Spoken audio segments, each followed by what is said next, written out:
Good evening friend, आप सभी का स्वागत है हमारे यूट्यूब चैनल SRK कोचिंग में।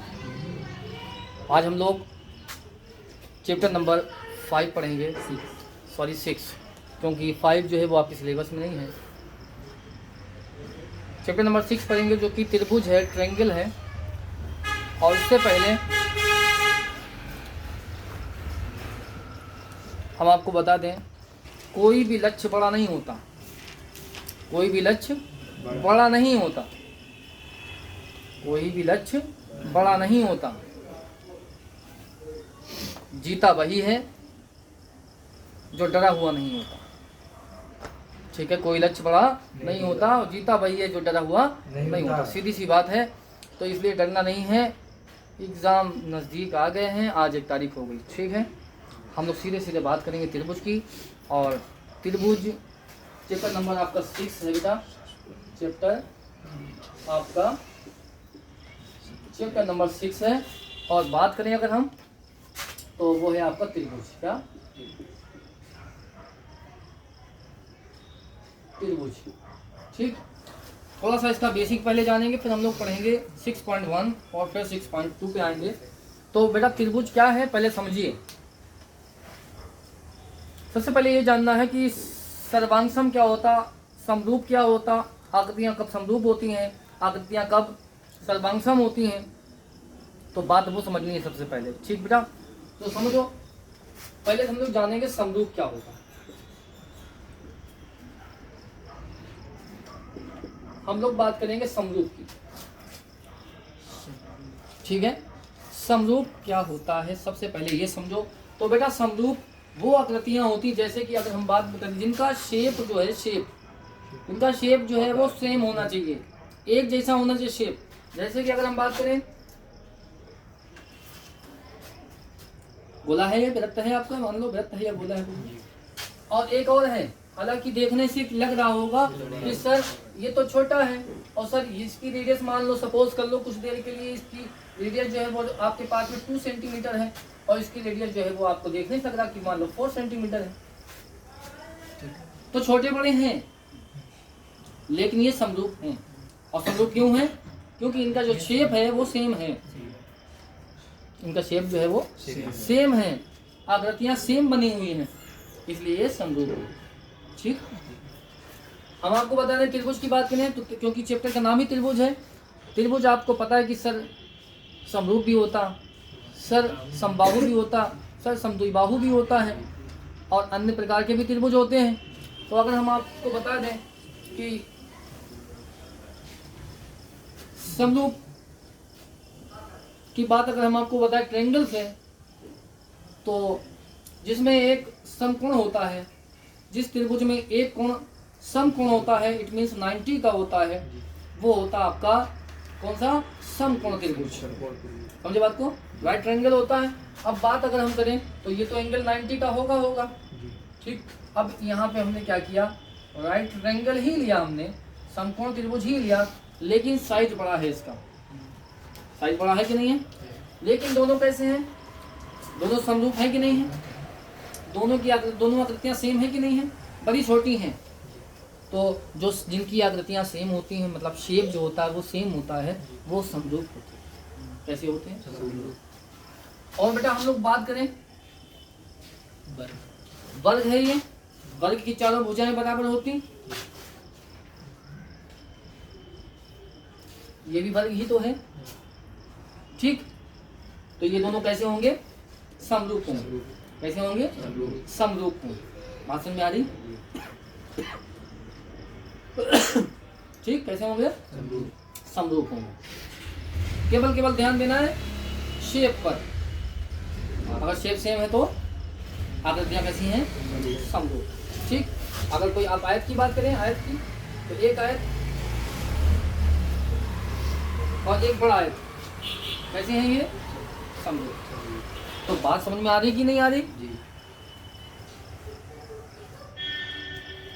बात समझ में आ गई कि नहीं आ गई? कि जो आकृतियां होंगी वो कैसी होंगी? सेम बनी हुई होंगी, शेप सेम होगा। गोलाकार है, ठीक है, आयत के आकार का है, समकोण त्रिभुज के आकार का है, वर्गाकार है, बात में आ गई।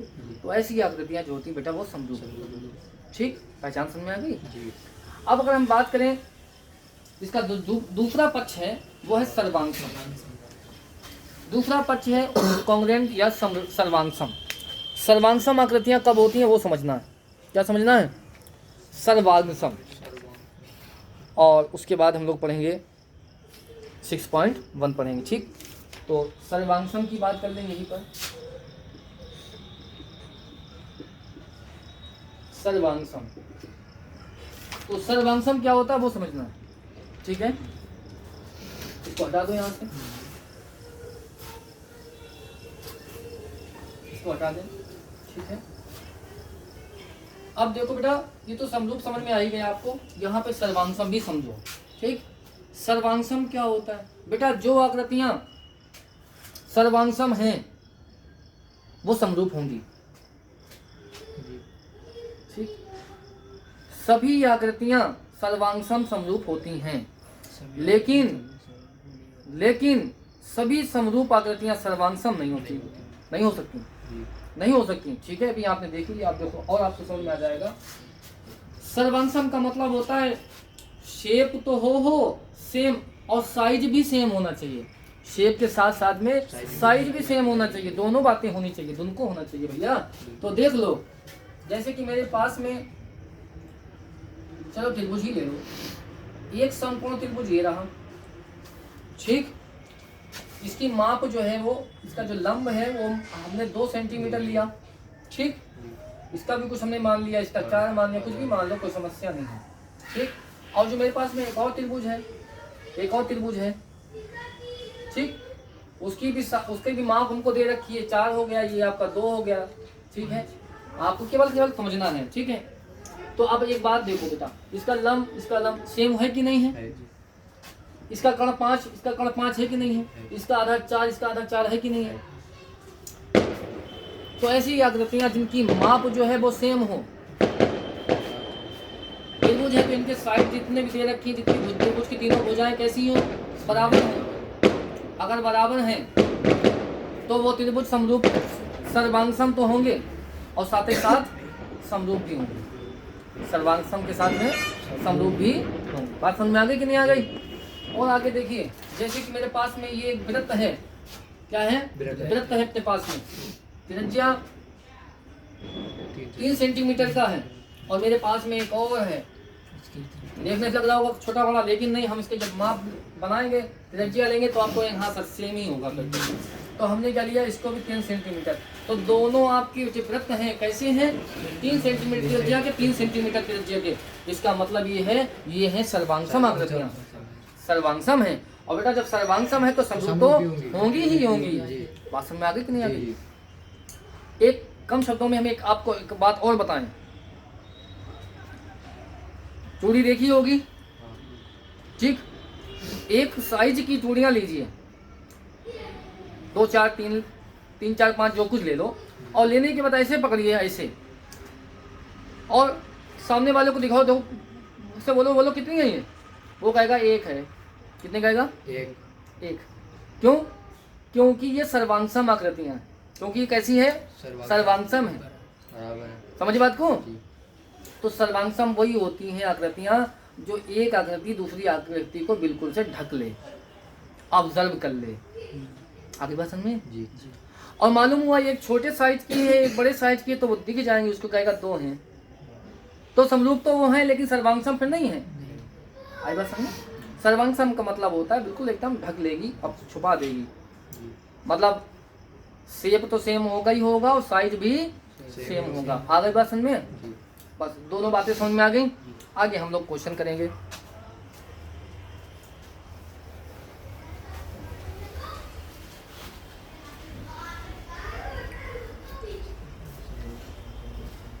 ठीक है, इतनी बात समझ में आ गई होगी।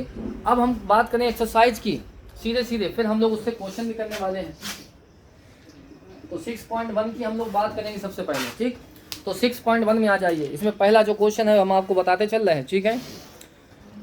कह रहा है कोष्ठकों में दिए शब्दों में से सही शब्दों का प्रयोग करते हुए रिक्त स्थानों की पूर्ति कीजिए। मतलब आपको खाली जगह भरना है, ठीक है। सभी विरक्त होते हैं भैया, सभी विरक्त होते हैं, सभी विरक्त होते हैं। सर्वांगसम की बात तो हो ही नहीं सकती, सभी विरक्त होते हैं। विरक्त भैया ये लो, ये विरक्त हो गया, ये विरक्त हो गया, ये विरक्त हो गया। बताओ छोटे बड़के हैं कि नहीं है? कोई कैसा है, कोई कैसा, छोटे बड़े हैं कि नहीं है? शेप सेम है ना, साइज तो छोटा बड़ा कम ज़्यादा है कि नहीं है? तो भैया समरूपी तो होंगे। तो पहले में क्या भर देना है? समरूप। सभी विरक्त होते हैं, समरूप। ठीक। उसके बाद में इसका दूसरा पार्ट है सभी वर्ग होते हैं। भैया सभी वर्ग होते हैं, तो सभी वर्ग लो, ये वर्ग है भैया, ये भी तो वर्ग ही है, अरे ये भी तो वर्ग है, तो समरूप ही तो हो सकते हैं। क्या ये वाला वर्ग इसको छुपा पाएगा? ये वाला इसको छुपा पाएगा? नहीं छुपा पाएगा। तो सर्वांगसम का तो नाम निशानी है ही नहीं। कौन होगा? शेप सेम है ना। ठीक। तो इसमें भी समरूप कर देना है। सभी त्रिभुज होते हैं, सभी त्रिभुज होते हैं, समरूप होते हैं। कैसे होंगे? इसमें ऑप्शन दिया हुआ है आपको, ऑप्शन दिया है समद्विबाहु, समबाहु,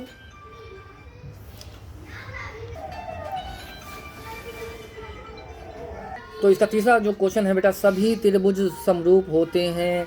ऑप्शन दिया हुआ समद्विबाहु और समबाहु। तो बेटा इसमें क्या होगा? सभी त्रिभुज होते हैं, समरूप जो त्रिभुज होते हैं वो समबाहु होते हैं। क्या होते हैं? समबाहु त्रिभुज जो होते हैं वो क्या होते हैं? समरूप होते हैं। ठीक। उसके बाद भुजाओं की समान संख्या वाले दो बहुभुज, कह रहा है भुजाओं की समान संख्या वाले बहुभुज समरूप होते हैं। उनके संगत कोण कैसे होंगे? भैया बराबर होंगे, जाहिर सी बात। संगत कोण जब बराबर होंगे तभी तो समरूप होंगे। अगर भैया कोण समान नहीं है, अगर कोण बराबर नहीं है आकृति के, तो वो सेम हो ही नहीं पाएगी। समकोण त्रिभुज में अगर 90 कोण नहीं बन रहा तो समस्या हो जाएगी आखिरी बात में। तो कोण कैसे होना चाहिए? सेम होने चाहिए। छोटा बड़ा चलेगा लेकिन कोण सेम होने चाहिए। ठीक है। समरूपता की निशानी क्या होती पता है आपको? दो साइड बराबर हो, एक कोण बराबर हो, तीनों साइड बराबर हो, साइड साइड मतलब तीनों भुजाएं बराबर हो, तभी समरूप हैं। हाँ, दो साइड बराबर हो, एक कोण बराबर हो, समरूप हैं। तीनों कोण बराबर हो, समरूप हैं। यही निशानियां हैं। ठीक है। अभी क्वेश्चन करेंगे तो और क्लियर होता चला जाएगा। भुजाओं की समान संख्या वाले दो बहुभुज समरूप होते हैं यदि उनके संगत कोण बराबर होने चाहिए, बराबर, तथा उनकी संगत भुजाएं समानुपाती होनी चाहिए। दोनों बराबर समानुपाती आएगा। ठीक। इसमें उसके बाद कह रहा निम्नलिखित युग्मों के दो भिन्न भिन्न उदाहरण लीजिए। मतलब आपको क्या करना है? भिन्न भिन्न उदाहरण लेना है, युग्म लेना है आपको, आकृतियां लेना है, उनके युग्म बनाने हैं। और कैसी? भिन्न भिन्न। अब पहला पॉइंट इसमें है क्या है कि समरूप आकृतियां, समरूप आकृतियां। उसके बाद दूसरे में कहा गया ऐसी आकृतियां जो समरूप नहीं है। बहुत क्लियर बात है, आसान है आकृति यार। ये क्या है? ये क्या है? समरूप है। दूसरे में कहा गया समरूप नहीं है। चलो समरूप नहीं है, ये लो, इनका समरूप होगा नहीं। ये दोनों आकृतियां कैसी हैं? समरूप है? नहीं है ना। ठीक है। आपकी बात समझे। उसके बाद में क्वेश्चन नंबर 3 इसका है कि बताइए कि निम्नलिखित चतुर्भुज समरूप हैं या नहीं। समरूप हैं या नहीं? चतुर्भुज समरूप है या नहीं? तो बहुत आसान है। क्या करना? इनकी भुजाओं का अनुपात निकाल देना है। अगर इनकी भुजाओं का अनुपात बराबर आ गया सबका तो ये समरूप है, अगर बराबर नहीं आया तो ये नहीं है। हम आपको ऐसे बता देते हैं कि ये समरूप हैं, ये समरूप हैं। क्यों? क्योंकि इसमें दिया 1.5 और उसमें दिया 3 दिया कि नहीं दिया? पॉइंट जाओ, 0 बढ़ाओ, 30 हो गया। 15 कम 15, 15 दूना 30। इसी तरीके से 1.5, 1.5, 1.5 सच में दिया और उसमें दिया 3। तो इनका अनुपात कैसा आ जाएगा? सबका इक्वल आ जाएगा। 1/2, 1/2 या 2 आएगा या 1/2। ठीक है।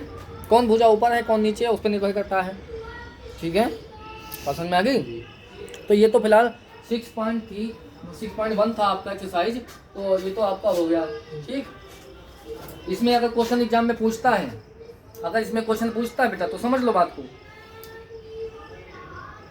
समरूप के लिए पूछ लेगा, सर्वांगसम के लिए पूछ लेगा। दो आकृतियां समरूप हैं तो उनके कोण होंगे, बराबर होंगे, बराबर नहीं होंगे, छोटे के बड़े के होंगे, इस तरीके से पूछ लेगा। ठीक है। तो मतलब ऑब्जेक्टिव अगर क्वेश्चन बनेगा तो यहाँ पे बन सकता है अदरवाइज आपको मैंने केवल इसका बेस समझाने के लिए बातें हमने आपको समझाई हैं, ठीक है। जो क्वेश्चन बोर्ड में आएगा वो भी हम आपको बताते चलेंगे, ठीक है। 100% जो बता देंगे वो आएगा 100%, ठीक है। तैयारी करना आपका काम है, बताना हमारा काम है। मेहनत करें आप लोग, ठीक है। पूरा पेपर आएगा सेम, बोर्ड का पेपर बिल्कुल सेम होगा, ठीक है। जैसा बताते हैं ना वैसा आप करते रहिए। हम बात करेंगे अब एक्सरसाइज 6.2 की बात करेंगे। और 6.2 से पहले हम आपको कुछ बताना चाहते हैं। एक प्रमेय है, उस पर हम चर्चा नहीं करेंगे। वो प्रमेय 3 प्रमेय हैं, वो प्रमेय हम एक साथ आपको वीडियो बना के आपको हम समझा देंगे, ठीक है। अभी के लिए आप केवल याद रखना है, आपको जितना हम बताएंगे उतना आपको याद रखना है, ठीक। जैसे अपने पास में एक त्रिभुज है, मैंने समकोण त्रिभुज ही लिया, ठीक। इसका नाम भी मैंने दे दिया ABC। ABC ये त्रिभुज है, ठीक। ABC ये त्रिभुज है, ठीक। और ABC त्रिभुज में ध्यान से समझिएगा, त्रिभुज की एक भुजा के समांतर यदि कोई भुजा और है, जैसे सपोज दैट AB के समांतर हमने एक भुजा ले ली, AB के समांतर। देखो समांतर तो पता ही होगा आपको, क्या समांतर, इस भुजा को बढ़ाते चले जाओ, इसको बढ़ाते चले जाओ, ये कहीं मिलेगी ही नहीं, कहीं नहीं मिलेगी, ठीक। इसे समांतर कहते हैं। तो किसी त्रिभुज में त्रिभुज की एक भुजा के समांतर कोई एक भुजा है, तो उस त्रिभुज की संगत भुजाओं का अनुपात हमेशा बराबर होता है। ये ध्यान रखना है बस, बात समझ आ गई। संगत भुजाओं का अनुपात जो है, हमने जो समांतर भुजा है AB के समांतर, उसको हमने नाम दे दिया DE, ठीक, D और E। तो बेटा अब इनकी संगत भुजाओं का अनुपात जो होगा वो बराबर होगा, बस इतना ध्यान रखना। तो आप लिखेंगे सर AD अपॉन DC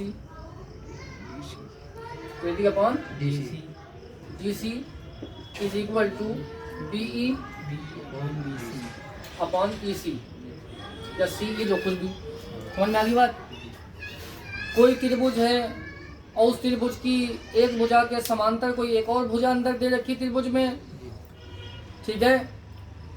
तो वो जो भुजा है वो त्रिभुज की दो भुजाओं को विभाजित कर रही, बांट रही, नहीं बांट रही, इसको बांट रही, नहीं बांट रही, दो भागों में CD और AD, BE और EC में बांट रही कि नहीं बांट रही। तो इनकी संगत भुजाओं का अनुपात जो होगा वो आपस में क्या होगा, बराबर होगा, ठीक। बस आपको ये ध्यान रखना है बेटा, बस यही फिर में है, हम आपको पूरी बताएंगे बात। आपको याद रखना, सर ने बताया है कि अगर त्रिभुज के एक भुजा के समांतर कोई एक भुजा दे रखी है अंदर, तो उनकी संगत भुजाओं का अनुपात बराबर होता है। बस आप किसको पहले लिखना चाहते हो वो भी कोई दिक्कत वाली बात नहीं है। आप इसको पहले ऊपर लिख सकते हो, इसको नीचे लिख सकते हो, आप इसको ऊपर इसको नीचे। लेकिन एक चीज़ ध्यान रखना पड़ेगा, दोनों पक्षों में दोनों तरफ, अगर आपने इसको ऊपर लिखा तो इसको आप ऊपर लिखेंगे, अगर आपने इसको ऊपर लिखा है तो फिर आप इसको ऊपर लिखेंगे। इसका ध्यान रखना पड़ेगा केवल, ठीक है। ये नहीं होना चाहिए कि आपने इसको ऊपर लिख दिया और फिर इसको नीचे लिखे हो, मतलब इसको उसके सामने वाली को नीचे लिखे हो, इसको ऊपर लिख दिया और इसके सामने वाली को नीचे लिख दिया, ये नहीं करना है। बात समझ में, बाकी आप कर सकते हो इस तरीके से। तो इतनी बात समझ में आ गई। मेन प्रमेय ये है, इस एक्सरसाइज में ये प्रमेय आपको समझनी है, आप इसको याद रखें ऐसे, ठीक। कि सर ने बताया है कि संगत भुजाएं, कि कोई त्रिभुज हमें दे रखा है, कोई त्रिभुज हमें दिया हुआ है और उस त्रिभुज के कोई एक भुजा के समांतर एक और भुजा अंदर दे रखी है, तो उसकी भुजाओं का जो अनुपात जो विभाजित करेगी, ये विभाजित कर रही ना इनकी, इसको AC को विभाजित कर रही दो भागों में, किसमें AD और CD, और इसी तरीके से इसको BC को विभाजित कर रही किसमें, BE और EC में, समझी बात को। तो इनकी संगत भुजाओं का जो अनुपात होगा वो आपस में, क्लियर बात जी। अब क्वेश्चन भी आपको उम्मीद है अच्छे समझ में आ जाएगा, बिल्कुल आएगा समझ में। तो क्वेश्चन क्या है वो समझो पहले हम शुरुआत में पहला ही क्वेश्चन बताना चाहते हैं। तो बेटा पहले क्वेश्चन की अगर हम बात करें तो पहला क्वेश्चन आपका ये है कि आपको त्रिभुज दिए हुए हैं, क्या दिए हैं, आपको त्रिभुज दिया हुआ है, ठीक है। त्रिभुज दिया हुआ है ABC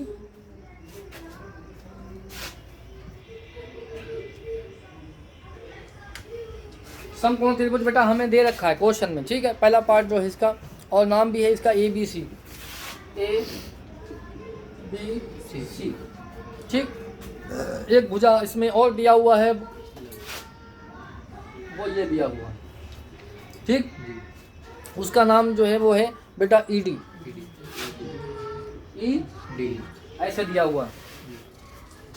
क्या आप लोगों को दिख रहा है इसमें कि दो भुजाएं इसमें कुछ समांतर हैं? दिख रहा है? DE और BC समांतर है कि नहीं है? यही चीज़ हर क्वेश्चन में दिया होगा, ढूंढना पड़ेगी आपको क्वेश्चन में देखना पड़ेगा। आपने वो चीज़ समझ लिया, बस आपने लगा लिया, क्वेश्चन सॉल्व हो जाएगा। बस यही चीज़ आपको देखनी है, ठीक है। इस क्वेश्चन में कुछ मान भी दिए हुए हैं, आपको दिया हुआ है ये 3 दे रखा, 1.5 दे रखा, और इसमें आपको दे रखा है 1 भी दे रखा है, ये 1 है, 1 सेंटीमीटर, ठीक बेटा। बातें समझ में आ रही कि नहीं आ रही? बिल्कुल आएंगी, क्यों नहीं, सब आएगा समझ में, ठीक है। तो आपको बेटा AD गिवन है 1.5, आपको BD दिया हुआ 3 सेंटीमीटर, आपको दिया हुआ AE 1 सेंटीमीटर। आपसे बेटा पूछा है EC कितना होगा, EC कितना होगा। आगे बात समझ लो, अभी हमने आपको बताया, जब त्रिभुज के अंदर, ये त्रिभुज हो गया आपका ABC होगा त्रिभुज, और हमने भी बताया कि त्रिभुज की किसी एक भुजा के समांतर कोई एक रेखा है तो त्रिभुज की संगत भुजाओं का अनुपात बराबर होता है। तो देख लो ध्यान से, BC ये है और DE क्या है, इसके कैसी है, एकदम समांतर। तो हम यहाँ पे मालूम क्या लिखेंगे, हम यहाँ पे ये लिख सकते हैं आप कि त्रिभुज ABC में, त्रिभुज ABC में BC समांतर के, ये सिंबल हो गया, समांतर है इसके DE के, ठीक। और जब समांतर है भैया, अभी बताया था सर ने हमारे, क्या बताया था कि इनकी संगत भुजाओं का अनुपात बराबर होगा कि नहीं होगा, बताया था। बस वही काम आपको करना है। कौन किसको लिखना है, आपकी इच्छा है, जैसे आप चाहें आप लिखें, ठीक। तो चलिए हमने लिख दिया, क्या लिखा है कि AD upon BD is equal to, जब हमने इसको ऊपर लिखा तो किसको बेटा लिखेंगे हम लोग, इसको ऊपर AE को, गुड। बस यही बात समझनी है, जिसको ये समझ में आ गया समझ लो कल्याण हो गया उसका, ठीक है। और ये देखो कितना है EC, ये EC आ गया, ठीक, क्लियर बात है। AD 1.5, चलो 1.5 आ गया, BD बेटा 3 आ गया बेटा, ये इज इक्वल टू AE बोलो ना 1 EC, क्योंकि फाइंड करना है। एटीज आ गया कि नहीं आ गया। अब देखो ध्यान से, पॉइंट हटा दिया कि नहीं हटाया, पॉइंट के बाद बोलो कितनी संख्या, 1, तो 0 से 50 बढ़ेंगे, 1 ही तो बढ़ेगा, ठीक। 5 15 एकम 15, 15 दूना क्या बचा, 1/2 बचा, इधर आ गया 1/EC। EC क्रॉस मल्टीप्लाई खूब करना सीखी आपने, 2-4 रैखिक समीकरण में और भी सीखा आपने। तो आप क्रॉस मल्टीप्लाई करो, EC की 1 से बोलो EC आया कि नहीं, और 2 की 1 से बोलो कितना आया, 2 सेंटीमीटर। तो बेटा जो आपको निकालना था वो आपको कितना मिल गया, 2 सेंटीमीटर। हाँ, मैं तो क्वेश्चन मार्क ही बना देगा, कितना 2 सेंटीमीटर। क्लियर बात है। तो इस टाइप का क्वेश्चन पूछा जाए, मान निकालने का पूछा जाए आपसे, तो आसानी से निकाल पाएंगे, बिल्कुल निकाल पाएंगे। क्या क्वेश्चन समझ में नहीं आया? हम आपसे यही एक्सपेक्ट करते हैं कि क्वेश्चन आपको समझ में आया होगा, हम भी इस बात को समझ रहे हैं। अच्छा, अब बात करेंगे हम लोग, इसके अलावा जो क्वेश्चन हैं उन पर हम लोग बात करेंगे, ठीक है। आप इस क्वेश्चन को जल्दी से नोट कर लें, स्क्रीनशॉट ले लें,